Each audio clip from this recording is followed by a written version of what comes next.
नमस्कार कलिंग दर्पण स्वागत करुँ सोनाली समस्त शिक्षा किट पक्षर सचेतनता सभा कविसुजनगर स्थित कल्याण मंडप ठारे किट पक्षर शिक्षा समस्त एक सचेतनता कार्यक्रम अनुष्ठित हो जाइछि।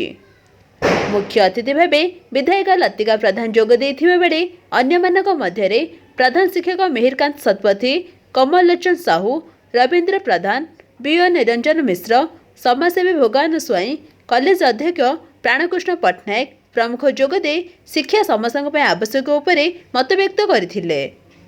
बहु छात्र छात्री जोगदे सचेतनता होइथिबा बेले किट पक्षर प्रभात स्वाई, डॉक्टर सुदर्शन पंडा और अन्य कर्मचारी उपस्थित कार्यक्रम परिचालना करथिले।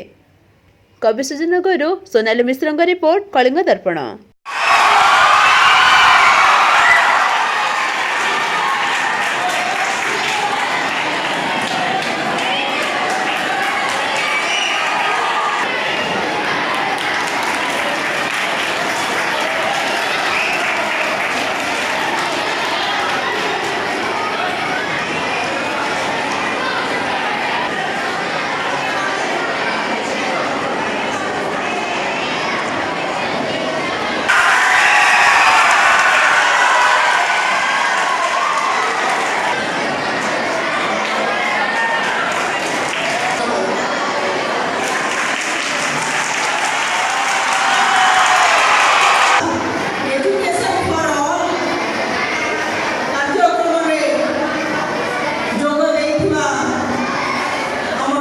High school